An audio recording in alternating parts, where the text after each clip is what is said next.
While resting, Lu Zhou suddenly heard the system's voice. He had saved 5 innocent lives and was rewarded with 150 merit points. He had received worship from 14 individuals for another 14 merit points,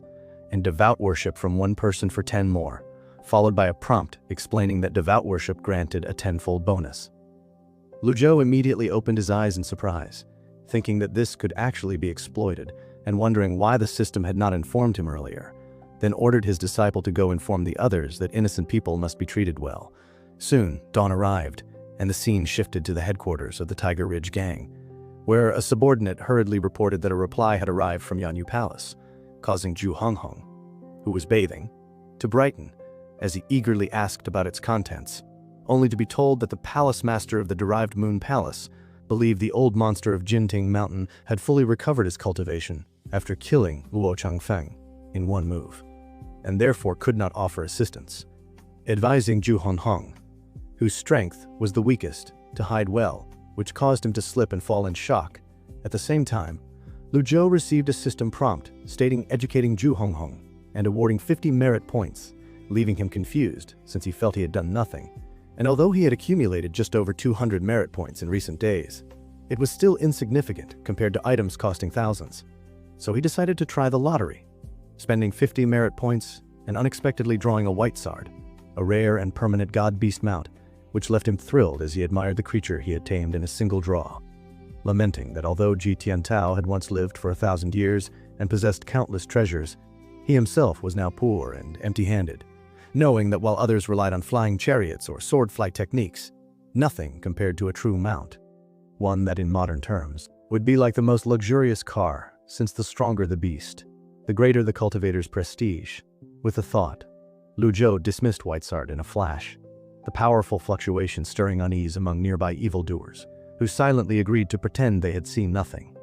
After which Lu Zhou drew 3 more times only to receive repeated "thank you for your patronage" messages, making him shake his head helplessly yet accept that the gains were already worthwhile. Meanwhile, at the foot of Jinting Mountain, 3 men on horseback appeared, one sighing that he hoped the old devil would help their clan survive the coming disaster for Yuanor's sake. And as they entered the forest, a voice rang out demanding to know who dared trespass, causing them to kneel and identify themselves as members of the CI family from Anyang, upon which Ming Shiyin arrived from afar, and, after Duan Mushing reminded him that the CI family was Junior Sister's clan, decided to follow their master's new gentle approach, stepping forward with a forced smile to help them up, though his friendliness only terrified them further, and their refusal instantly darkened his expression as he ordered them escorted up the mountain to await punishment. Shortly after, Lu Zhou received the report that the CI family sought an audience, calmly allowed them in, and soon found the 3 men kneeling and trembling before him as he glanced down and spoke evenly, stating that he had established a rule. Once someone entered Evil Sky Pavilion, Lu Zhou continued calmly, stating that once someone entered Evil Sky Pavilion, their family and friends were no longer allowed to maintain contact, then turned to see Yuanor and asked if she remembered this rule, prompting her to immediately reply that she would send them away at once. At that moment, the steward of the SI family suddenly looked up at her and broke down in tears, calling her miss and identifying himself as Si-Wan, saying he had finally found her, and that the master and madam were in grave trouble, which caused Si-Yuanor to freeze in surprise, since she had left home at the age of 10 and 5 years had passed, leaving her memories vague, while Duan Mushing and Zhao Yu reacted sharply and angrily rebuked him for daring to cry in such a place, saying that if he were not a relative, his mouth would already have been sewn shut. Yet Si-Yuanor, worried for her family, fell to the ground and pleaded with her master. Ming Shirin's eyes flickered as he stepped forward respectfully and argued that rules were made by people, that Junior Sister's family was also their family, and that ignoring them in their time of need would make them worse than beasts, a sentiment Duan Mushing and Zhao Yu echoed by bowing in agreement, leading Lu Zhou to nod slightly and acknowledge that there was some truth in those words, though Evil Sky Pavilion could not interfere in every affair, which Ming Shirin immediately seized upon, praising Lu Zhou as an unrivaled powerhouse who need not concern himself with trivial matters. Earning eye rolls from the other 2 at his blatant flattery, Si-Yuanor then signaled to the steward, who hesitated briefly before hurriedly explaining that the SI family had always conducted honest trade in Anyang City. But a month earlier their caravan had been robbed by mounted brigands in a river valley, and despite paying money to avoid trouble, The bandits later attacked Anyang, seized all their assets, and kidnapped over 100 people, with the authorities refusing to help out of fear because the brigands were rumored to be backed by cultivators, after which everyone instinctively looked to Lu Zhou, knowing that under normal circumstances Evil Sky Pavilion would never involve itself, though this case concerned Junior Sister's family. Before Lu Zhou spoke, Ming Shiyin stepped forward again and asked to atone for his past misdeeds by doing good, insisting that as a senior brother he could not stand by while his junior sister's family suffered, and requesting permission to help despite his punishment, a shamelessness that left the others speechless. But after brief consideration, Lu Zhou agreed, saying the matter should have been handled by Xiaoyuan herself, though she was young and impulsive. And since Ming Shiyin was willing, he would entrust it to him for 3 days, prompting Ming Shiyin to swear not to disappoint, before turning into a streak of light and departing, while Lu Zhou instructed Xiaoyuan to accompany the family down the mountain, and reassured her that although her 4th senior brother was fond of the outside world, he was thoughtful and decisive, and would likely resolve the issue within a day. Afterward, Lu Zhou summoned Xiaoyu and ordered her to spend 2 days investigating the Heavenly Sword Sect, especially Zhou Jifeng, which she accepted eagerly, leaving Lu Zhou satisfied with his arrangements as he reflected that Zhou Jifeng still needed to be closely watched, especially after the assassination attempt that had led his 3rd and 9th disciples to guard the pavilion like door gods, a lapse that had allowed minor enemies to infiltrate Jingting Mountain. Xiaoyuan then asked anxiously whether the 4th senior brother would truly be fine,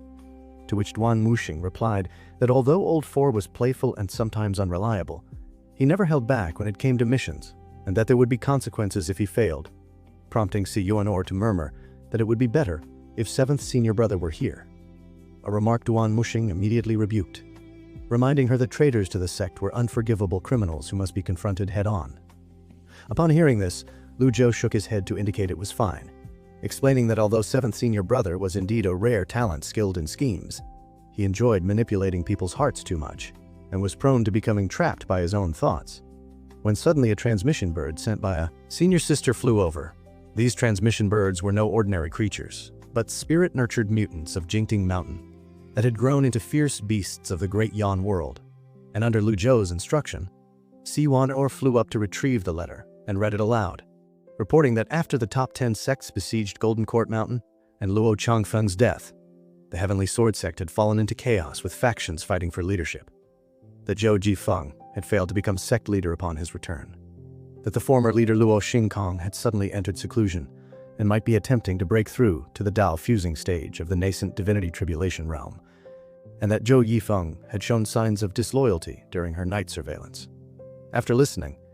Lu Zhou calmly remarked that the progress was a bit slow, and ordered that Zhao Yu be informed to assist if necessary, which puzzled Duan Muxing, who questioned why they should help their archenemy, though Lu Zhou did not answer since their loyalty had not yet reached a safe threshold, causing Duan Muxing to awkwardly fall silent. At that moment, the system issued a prompt announcing that Ming Shiyin had completed his task, rescuing 105 members of the SI family and earning 1,050 merit points, along with their worship for another 1,050 points, as well as slaying 82 mounted brigands for 820 merit points, which immediately brightened Lu Zhou's eyes at the unexpectedly huge gain, followed by another letter from Ming Shiyin reporting the successful rescue and extermination, while casually mentioning that the cultivators backing the brigands might be connected to Old 8's Tiger Ridge gang, and that he would investigate further. An excuse Lu Zhou easily saw through but chose to ignore due to his good mood, simply instructing Old 4 to look into it before returning to his residence. There, he eagerly spent 1,000 merit points to purchase the 2 transformed powers avatar, feeling a massive surge of energy flood his body as his cultivation rapidly soared, after which he nodded in satisfaction. Then bought 2 reversal cards as green spiritual vortices appeared above Evil Sky Pavilion, and extended his lifespan by 600 days. Though his attempt to use the remaining points on the lottery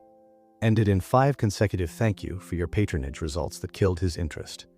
leaving him resigned to staying temporarily on Jingting Mountain, since leaving with his current strength would be unsafe, especially as long as these evildoers remained to protect him. After considering his situation, he summoned Si Yuanor and instructed her to bring the 4 treasures of the study, and she promptly complied by preparing everything and carefully grinding ink at his side, while Lu Zhou wrote the names of his 9 disciples on white paper one by one, and pondered deeply realizing that even the youngest was already at the divine court realm, and wondering what realm the eldest disciple had reached, whether he surpassed Jitian Dao,